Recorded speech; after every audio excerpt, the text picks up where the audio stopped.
Nathan, can I tell you a little beef that I've had for a long time, but I think I've had a breakthrough with it? Is this a new sponsor? No. I'm Okay, God okay. knows I'm working on it. Okay, good. After our last sponsor fell through, which was, of course, what was it? Pretzels? Chocolate chips?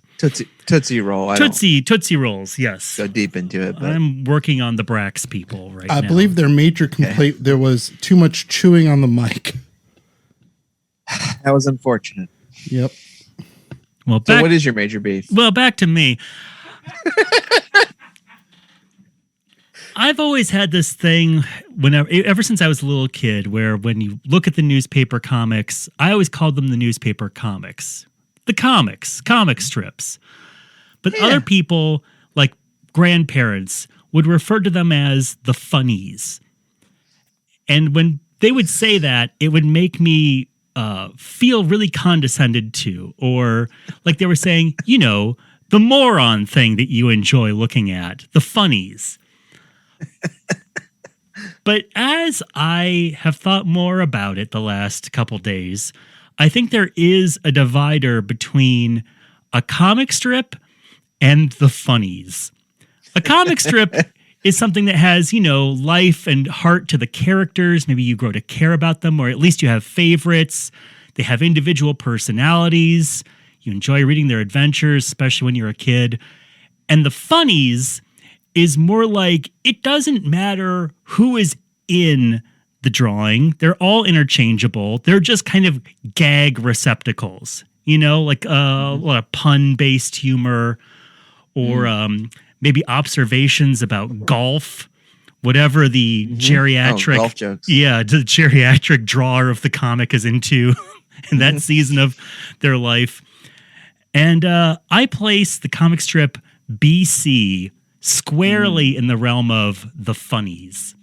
Okay. We in my household we call them the screamies because we just howled with laughter every Sunday.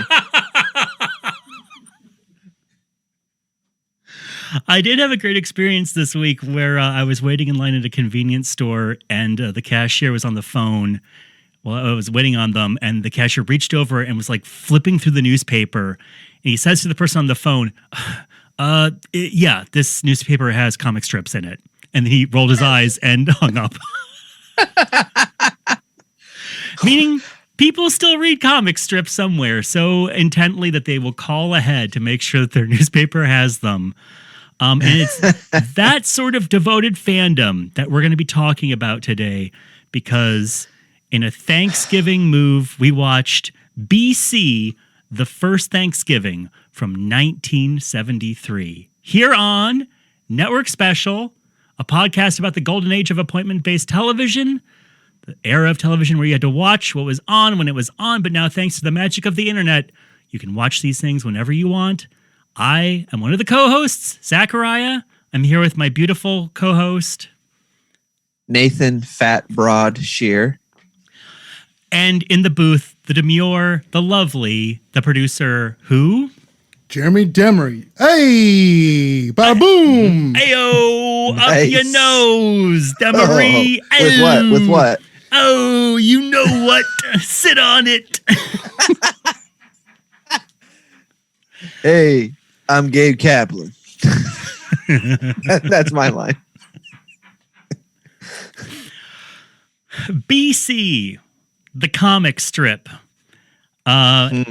Let's talk BC before we talk nuts and bolts about it. What's your relationship with BC? What's your relationship with newspaper comics? You tell me your little backstory. Big fan at one time. When I was a kid, like everyone else, I looked for the colors, all the colors I could see in a newspaper. Oh, okay. It's normally black and white. Colors. Yeah. With an S. Now we're talking like my grandparents. And when I worked at BP, to pass the time, I would word for word, even Mary Worth, I would read just the worst ones. But BC was fine. Like it wasn't good. It was, it was as as one note as any of them. But also BC, I used to always play on the Commodore 64 at my cousin's house. And he had this game that was called BC, The Quest for Grog or something. The Quest for Tires. And yes, The Quest for Tires. And I sucked so bad at that, but I loved the art style.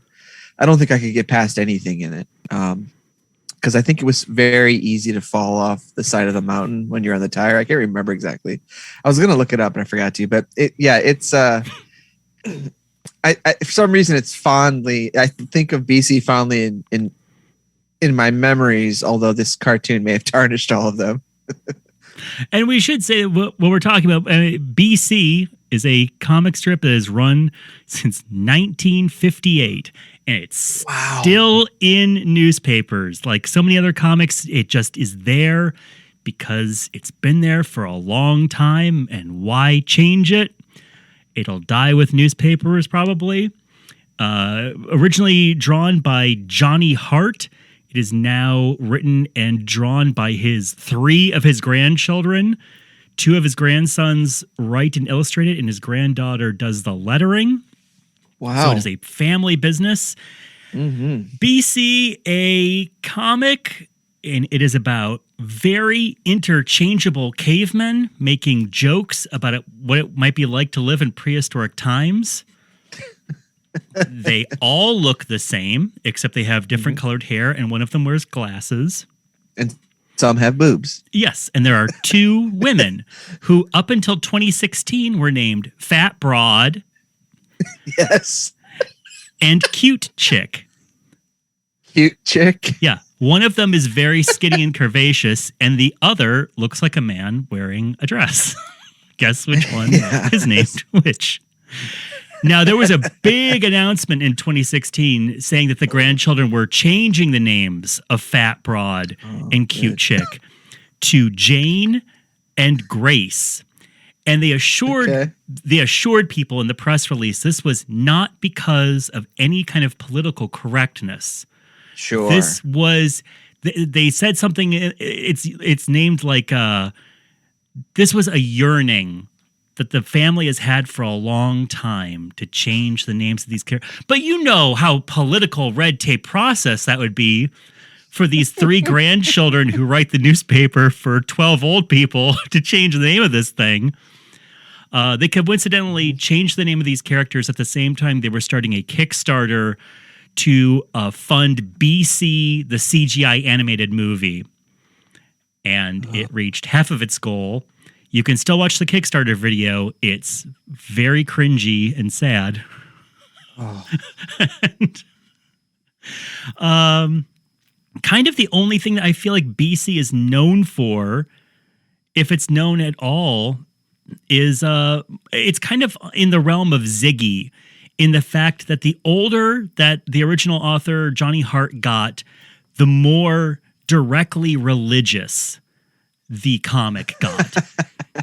And so this kind of falls into a realm that, at least in my experience, I would call grandparents' humor.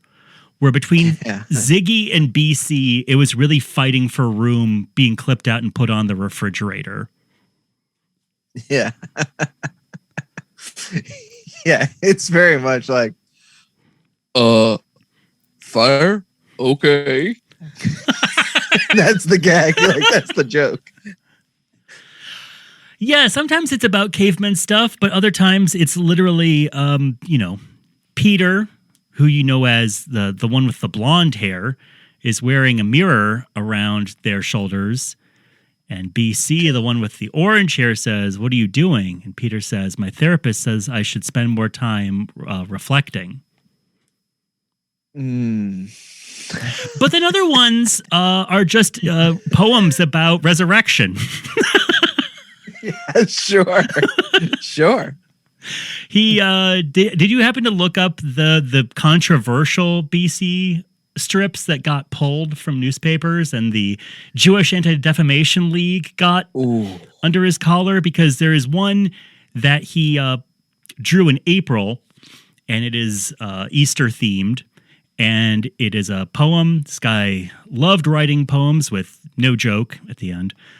And it is of a menorah. And as the menorah burns down, the holders are burning off as well. And so when it's all burnt out, it becomes a cross.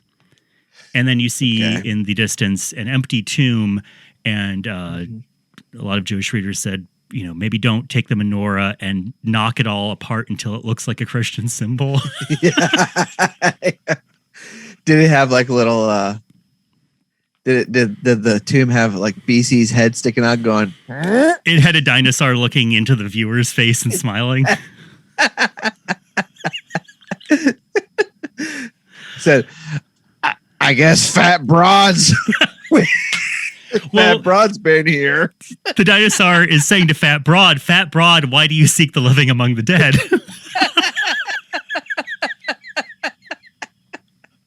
And then Thor he's got stigmata. Thor. And then there was another time when he defined, like definitions, those wacky definitions of words. Oh, God. This was the last time he got in hot water in his life. He said, you define infamy as a word seldom used after Toyota sales topped 2 million. Now, that's a very obscure joke that I didn't get until it was explained to me. But it refers to Pearl. He published this on Pearl Harbor Day, a day that will live in infamy. Oh. So it's saying that Japan no longer.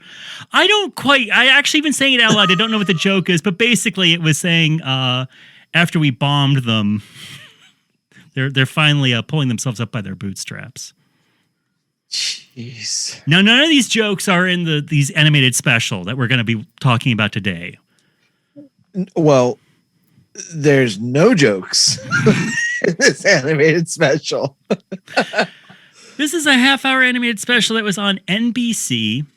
And like we said, 1973, this is the sort of animated style and presentation where I go, am I dumb for not appreciating this on some level? Because watching it, it just seems slow and like nothing is happening. But am I not appreciating it on some level? It feels like it's got one of these like music soundtracks that I enjoyed. It's like jazz music, but it's almost like I can't tell which came first, the animation, and then they just improvised jazz over it. Or did someone find this record and was like, let's draw a BC cartoon to this record? Should we listen to some of it now? Let's do it. BC is about to be run over by a turkey and men chasing the turkey. Gets up. You know, the reason we're doing this is because the supermarkets are closed on Thanksgiving, you see. Gosh. So the music's great. Okay. It's like, it's like a Charlie Brown almost. It's not like Vince Guaraldi, but it's that style of like it's jazzy flute. Vince which I love. And and also lots of great sound effects made by someone's mouth. Just like and like I don't know if there's any real sound effects in this. I think it's just someone going for everything. Now you heard BC's voice, and I didn't even catch this because BC doesn't sound like that through the rest of this cartoon. No, he's doing a Jack Benny impression when he looks at the camera. Otherwise, he just kind of sounds marble-mouthed. Yeah, everyone everyone seems to have some kind of famous actor's voice, or it feels like, at least. Specifically, there are one or two characters that are just impressions of other celebrities. And I think a big reason for that is because one of these voices was Dawes Butler, who did Yogi Bear, and Bob Holt, who I believe did Fred Flintstone. And all these Hanna-Barbera guys were doing the voices, and Mel Blanc. And Hanna-Barbera Mel Blanc voices. does some? Yes, he does one or two of the voices. And the secret for almost all Hanna-Barbera characters, especially at that time, was just do an impression of somebody else, and that'll be the character. Yeah. And they're doing that here. One of them is Humphrey Bogart. One of them is Jack Benny. And then there's a woman. Yeah. Does the cute chick voice, is that an impression of anyone? No, cute chick is Joni Summers, who was a 1950s teen singer.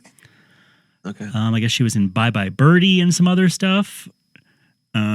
She has, I think, 6 lines in this where she's asked to be seductive. Mm-hmm. And all the men's eyes pop out of their skulls and they go humana, humana, humana. Yeah. Oh, yeah. But then they laugh really hard. Yeah, very confusing. Very confusing. Hi, guys. Don't y'all catch cold now. Here? Her breasts are drawn like 1980s implants. Did you hear that? Don't y'all catch cold now. Here? Now, did you hear the way she said? Hi, turkey. Are they supposed to I be guess that's horny? a setup. I guess that's a setup for them to be like, oh my gosh, the turkey was standing there the whole time. Well, yeah. Or something. But it still doesn't make any sense. I feel like we're kind of all over the place in this, but that's because 4 things happen in this. BC invents fire. Fat Broad wants to make a turkey soup.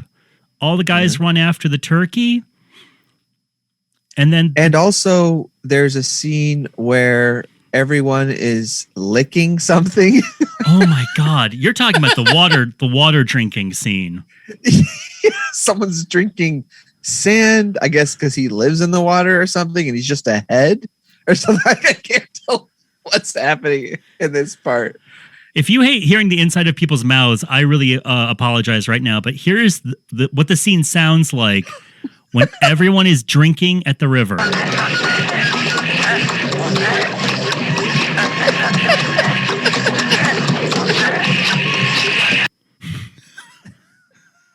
And I guess that's the joke for the one guy who's still trying to sleep to yell at them or something. Yeah, then a guy yells at them and they all stop. It's very funny. Yeah, there is not much.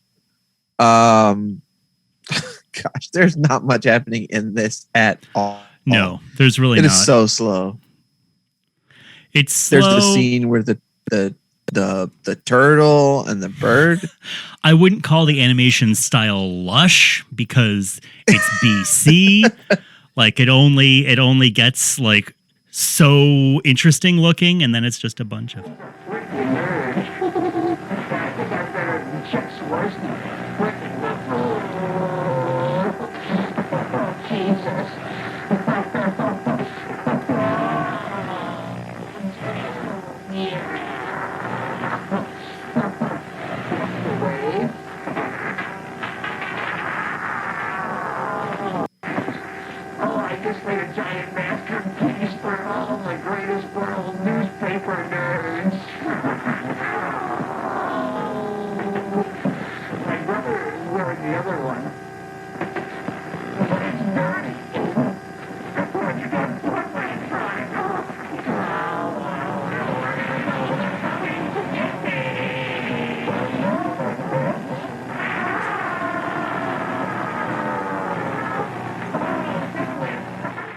Oh my gosh. Nathan. If you're wondering what happened there, tell me you saw that. So are we. Tell me you saw. Our computer, the computer that runs our show, something went wrong with it. we were suddenly watching. Usually I see you on the monitor because, of course, you're in Florida and I'm in Ohio. And suddenly I was seeing a man in a Max Headroom mask with some sort of rotating background behind him, screaming gibberish. Then I saw him get spanked with a fly swatter on his bare butt. On his bare butt. On his whole It's just like what happened that other time on November 22nd in 1987 in Chicago when an unknown hijacker took over the airwaves on two different networks, both on WGN and then later on PBS, the Chicago affiliate, and interrupted the broadcast with this bizarre, extremely scary, for nothing scary happening in the video, a very unsettling looking video of a homemade Max Headroom cursing people out. Yeah, and he's holding a Pepsi can and doing the Coca-Cola catchphrase and calling everyone nerds and making references to WGN, and it's very, very I can only imagine what it must have been like. You're watching either a sports broadcast or the second time you did it, you're watching Doctor Who, and then your favorite AI TV character appears. I remember when this happened very vividly because, I was 7 years old, but you know how when you're little and you're seeing the news, political stuff kind of washes over you, maybe international stuff washes over you, but then there's a story that you can actually really grasp. And I remember this footage of a sportscast being interrupted. Excuse me, it gets me gassy right now just thinking about it. All gassed up. But it so captured my imagination because truly, this looks like when Heath Ledger interrupts a broadcast in Dark Knight as the Joker.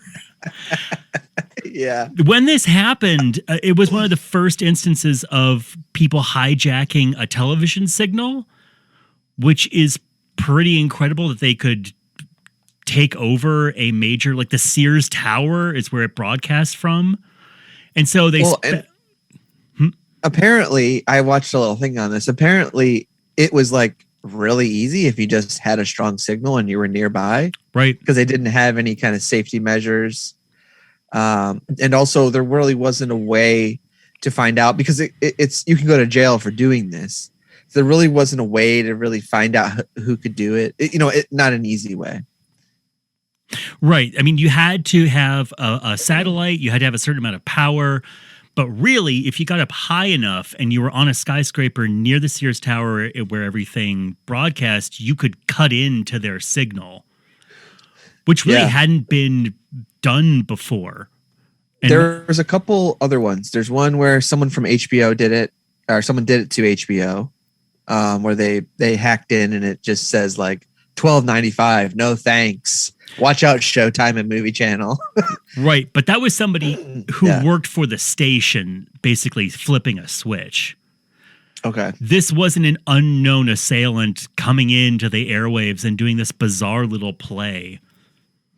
They said that the one I said is the way the footage is cut, it would have had to have been a recording that they played instead of a live broadcast. For sure. Yeah, because there's an edit in it where Max Headroom starts off by wailing into the camera with a distorted voice, saying he made a masterpiece in his pants. And then suddenly... He doesn't say that, but is that the implication? No, he does. He doesn't say say in my pants. I just watched the whole... He pretends to be taking a big poop and then says, I just created a masterpiece. And then he holds up dirty underwear that he said his brother was wearing. Oh, I thought it was a glove because he put it on his hand. I believe it's underwear because then you see his butt and him getting spanked. Right. So I assume this was all just a poop-based run that Max was going on. And he's doing the theme song to Clutch Cargo, which I have no idea. Very odd. a cartoon, like a reference to a cartoon. This video I watched really broke it down in terms of what he's referencing. And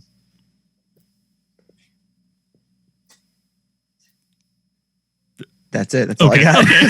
yeah.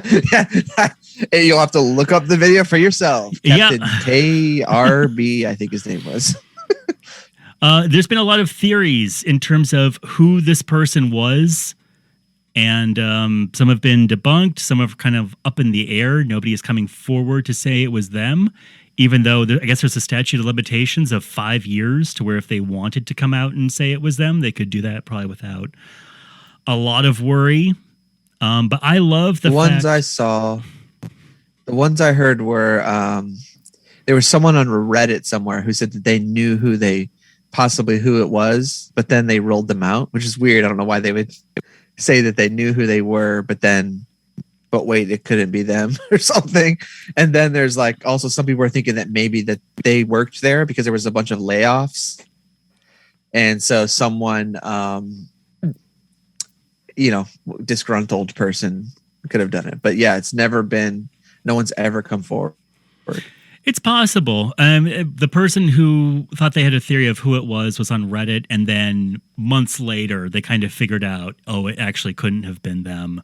Okay. So they put a disclaimer at the top of the article, but they left the article up just so it was there for people to read if they wanted to. I love the fact that they never caught this person, and it's definitely probably a bygone era that you can do this kind of thing and not get immediately caught anymore. Yeah. And it was just this bizarre performance art. It wasn't anything political. It wasn't anything nefarious. Although definitely if you were working at the station and you were just watching it unfold, I'm sure they were terrified of where it was going to be going next. Right. Especially when you start seeing like side butt. Oh, you know what's coming next. Yeah. Front butt. Front butt. And then back butt all the way, baby. Yeah, they said that like there weren't any technicians, I think, at the station at the time. It was PBS was the second one. And so they just were kind of like at the mercy of what was happening. And those PBS people. Oh, just please. These little lily-livered nerds. That's a whole suit and tie affair. You can just knock their lunch tray out of their hands. I can't imagine what they were thinking. Now, the other thing that followed up a couple years later, that is my favorite breaking into the airwaves, was in '87, Playboy TV was hijacked by Thomas Haney, who was a technician at the Christian Broadcasting Network, who interrupted the Playboy channel with graphics saying that they needed to repent and find Jesus. What numbers do you think did so? 100%. That's why the Playboy channel lost so much money that year. Well, I bet you a bunch of people fell to their knees trying to reach the TV station. Yeah, they tripped on the pants that were down around their ankles. Yes, exactly. They fell down to their knees. Dang it, this channel! I don't know if they prayed. My erection! Get it off! Get it off! I can only get one a day. When it's gone, it's gone. This podcast is brought to you by Blue Chew. I mean, do you think? I don't know. Never mind. I don't want to get deep in. Okay. I always thought that Max Headroom was a disgruntled ex-employee who had access or knew how to access the TV feed and pulled off this prank. I was always under that impression. Apparently, the person who was sent to investigate this said that it was a jamming operation and it wasn't from the control room. What I do think, though, is very funny about when they were talking about his investigation is he said, I need to start figuring out where this tape was made. So the first thing I figured out was what room they were doing this in. And I looked at the rotating background and figured out it had to be at least an 8-foot long room. So I started from there. Like, did you? That's how you were gonna whittle it down in Chicago, an 8-foot long room? See, I heard the reason why they never figured it out is because they were so consumed with trying to find Brian Laundrie. Eh? I don't know what that means. Whose laundry are they That's trying it. to find?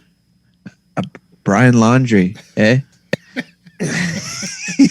he's a guy who like killed some girl or something on social media and recently. This is a new thing that's What? happening. There's been a nationwide manhunt for this guy, and you've heard nothing about it. Is this the guy who killed? Did he? No, I don't know what you're talking. Is this the guy who was with that influencer girl? Yes. You know, no disrespect to influencer girl, but I saw this story trending and I hated it immediately and stopped paying attention for reasons that you can guess why I found it. I just found out today that they do football on Thursdays. Yeah, so Jeremy's really operating at a slight disadvantage here. Yeah. But I do want to say, and I know we've been talking Max and we've been talking BC. Can I tell you a part of this BC special that I really did like? And that, of course, was the song that plays during the commercial for Wheaties. Yes, Nathan, we can listen to it now. There comes that time when a boy suddenly knows Okay, son, here's the tough part. he's a man. He knows he's a man. He knows he's a man. And he's ready for a man's